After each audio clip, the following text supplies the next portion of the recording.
سلام، امیدوارم که حالتون خیلی خوب باشه و این اولین ویدیو یوتیوب منه. سلام بچه قبل از اینکه بخوایم شروع کنیم و در مورد موضوع گفتگو کنیم و حالا بقیه مسائل، دو تا چیز رو میخوام بگم. یکی این که من تا حالا 20 تا ویدیو یوتیوب ضبط کردم و هیچ وقت نتونستم بذارم، حالا هر دفعه به یه دلیل.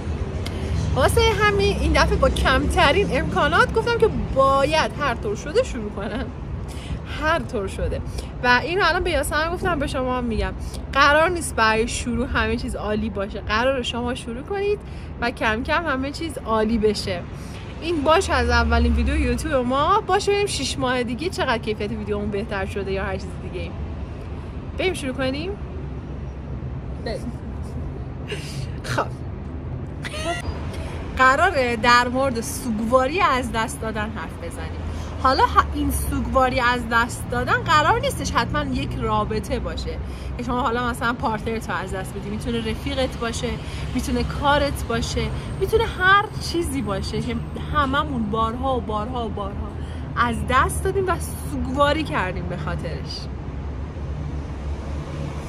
چیکار کنم؟ این نظر بده. چی بگم؟ فوش ندادم، تیم بذاریم.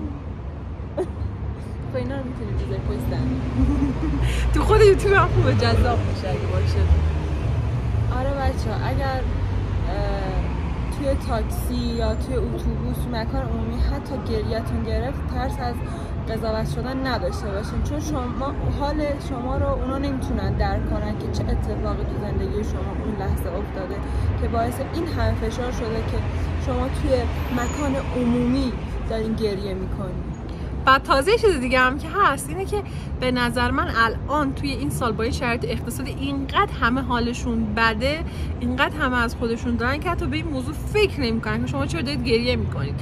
من خودم بارها توی مثلا دارم میگم جاهای عمومی بودم، دیدم یکی زده زیر گریه، دیدم یکی ناراحته یا هر چیز دیگه و حتی اصلا برام نه که مهم نباشه، اینجوری بوده که خب به من چه؟ الان من خودم اینقدر از خودم دارم و اینقدر از خودم بدبختی دارم که به این دیگه نمیرسه که بخوام واسش قصه بخورم.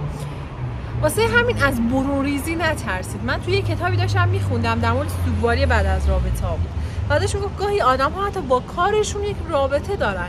شما هر روز بلند میشی میری سر کار، به اون عادت میکنی و گاهی اوقات اون عشقه و اون دوست داشتن نیست، اون عادت است که باعث به وجود اومدن یک سوگواری میشه. و اگر شما مرحله سوگواری رو طی نکنید و سریع اسکیپ کنید به مرحله بعدی، به شما این ضربه خیلی بزرگ میزنه. چرا؟ چون غم و اندوه تو وجود شما تبدیل به یک خشم میشه. آره درست. کی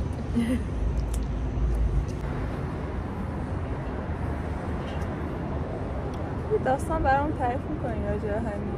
آره، من اولین ویدیو یوتیوبی که گرفتم که هیچ وقت نشد بذارم، از فالوورام پرسیدم و گفتم که خب اگر بخواید دردناک‌ترین داستان زندگیتون رو برای من تعریف کنین چی میگید؟ داستان یه خانمی بودش به نام آیشه توی چابهار زندگی میکرد و عاشق دیوونه یکی از فامیلاشون شده بود که فکر کنم واسه همه اتفاق میفته. هر کی بگه واسه من اتفاق نیفتاده چرت و پرت میگه، چون هممون توی سن کم بالاخره تا چشتو باز میکنی اولین کسی میبینی پسر خاله، پسر عمو، پسر عمه است. یعنی نمیتونی بگی اوه من برم عاشق پسر همسایه‌شم. اما خاطرات همه زندگیش. همه عشق تو فامیل داشتن. آقا این آیشه خانم عاشق کی میشه؟ عاشق پسر عموش میشه. عاشق پسر عموش میشه، دیوانه وار از سن کم و چندین سال عاشقش بود و هیچ وقت چیزی این که بخواد پا پیش بذاره و بره بگه رو پیدا نمیکنه. تا اینکه میگذره و کرونا میشه. کرونا که میشه، آیشه یکم سنش به این چیزا میرسیده که حالا گوشی داشته باشه و برای دانشگاه و مدرسه و اینا مجبور بوده که گوشی داشته باشه. همین که گوشی دست آیشه میاد، آیشه سریع از گوشی باباه شماره پسرعموها رو برمیداره مثلا اگه فرض کنید آیشه اینجا 16 سالشه، 17 سالشه، اینجا پسرعموها چند سالشه؟ مثلا 24 سال، 25 سالشه.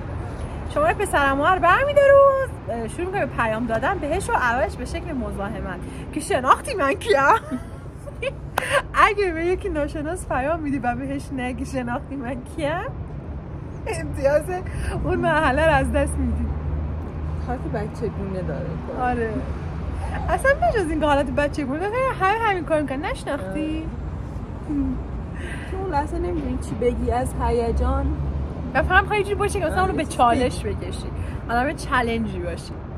حالا خلاصش آقا با هم دیگه اوکی میشن. پسرم میگه که آقا من از تو خوشم میومد و خیلی خوشگلی و تو فامیل و اینا، چشم تو رو گرفته بوده. میگذره و چندین سال، یعنی فکر کنم به مدت 2 سال، تو همون کلا اون 2 سال که کرونا بود اینا با هم دیگه رل بودن و خیلی رفت آمد نزدیکی داشتن. بالاخره پسر عموش بوده، با عموش مسافرت میرفتن و 1000 تا خاطره. تا اینکه متاسفانه یه چیزی که وجود داره اینه که توی استان ما، به خصوص توی استان سیستان و بلوچستان، خیلی زود متاسفانه خیلی از خانواده‌ها مجبور میکنن دخترانشون رو که با یکی دیگه بخوان ازدواج کنن و اینجوری اینکه نگاه کن تا اگه ازدواج نکنی دیگه تا آخر عمرش که سمتت نمیاد. خدا شکر خانواده ما اینطوری نیست. دقیقاً. حالا خدا شکر از ماها این شکلی نیستن، ولی خیلی ها هستن. یعنی ما نمیتونیم چشمون رو ببندیم روی اون اکثریت. میدونید؟ آره.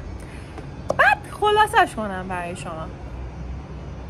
اینجا نقطه عطف داستان شروع میشه، یعنی از اینجا باید یکم جدی‌تر کنم داستانو.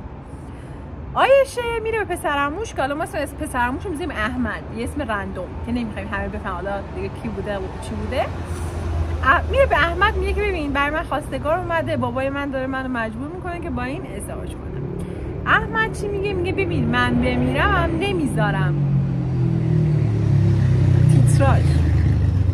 تیتراژ این برنامه. احمد چی میگه؟ میگه آقا من شوتی وقتی توی زاهدان زندگی میکنی بدون میکروفون توی هوای آزاد میخوای ویدیو بگیری، تیتراژ های متداول. میگه نمیذارم. میگه آقا من نمیذارم که تو به جز من دست کس دیگه بیفتی. میره باباش دعوا میکنه، بحث میکنه احمد و میگه که ببین بابا من اینو میخوامش و این داستانا. و بابای احمد چون که بابای آیشه عموی بزرگتر بوده میگه من نمیتونم روی حرف برادر بزرگترم حرف بزنم و اون تصمیمشو گرفته که آیشه بده اون به اون پسره، تو ولش کن. این سر بحث کوچیک بزرگی من نمیتونم چیزی به بابای آیشه بگم. احمد حالش خیلی بد میشه، یعنی که اون موقع آب پاکی رو دستش ریخته بودم دیگه، یعنی اینجوری بوده که یا زنگی زنگ یا رومی روم. حالا زنگش چی بوده؟ این بوده که یا باید با آیشه فرار میکرده یا رومی رومش این بوده که اوکی دیگه اتفاقی که افتاده بپذیریم و برای هم آرزوی خوشبختی و سلامتی کنیم. میره توی جاده شوتی.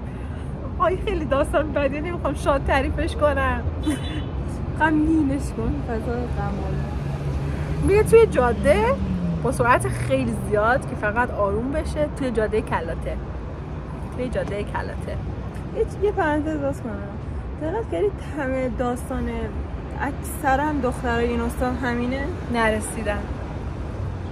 یعنی بیشترشون همچین داستان غم‌آلود. و توی جاده کلاته با سرعت 220 میره و دقیقا نمیدونم چی میشه. فکر کنم آیشه میگفت چون این داستان مال خیلی وقت پیشه و من خیلی وقت پیش این داستان رو شنیدم.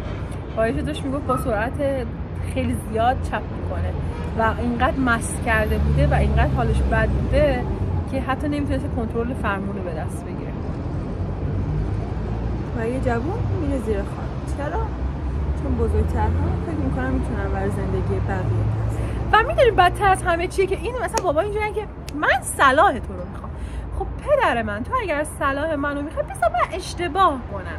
من اگر با اشتباه خودم زندگی کنم حالا اینجوریه که اوکی هنگام خودت اشتباه کردی، تاوانشو بچش، دردشو بچش، این آدمی که تو انتخاب کردی اشتباه بوده. ولی وقتی پدرت یا مثلا هر کسی تو مجبور که بری به زور با یکی دیگه ازدواج کنی، تو تا آخر عمرت از اون آدم تو ذهنت قدیسه میسازی که اگر من با اون ازدواج میکردم چقدر خوشبخت بودم، سیندرلا بودم. شاید مثلا اشتباه نبوده، شاید اونا اگه به هم میرسیدن خیلی زندگی خوبی داشتن. و آیشه الان مثلا فکر کنم آیشه پرش دیگه همسنای من باید الان باشه، مثلا 22-23 سالش باشه و آیشه به خاطر سوگواری نکردنش، حالا ما میگیم سوگواری نکرد ولی خودش داشت میگفت اینقدر فشار عظیمی روش وارد شده بوده و اینقدر این درد براش شدید بوده که سکته میکنه. بچه 20 ساله سکته میکنه. آره دیگه نمیتونست جلوی شوهرش یا بقیه بیاد احساساتشو بروز بده، چون یه چیز بد میدونن اینو.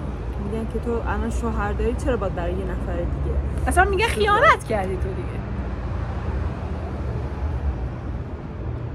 پایان باز همینجا ویدیو رو کات میکنیم.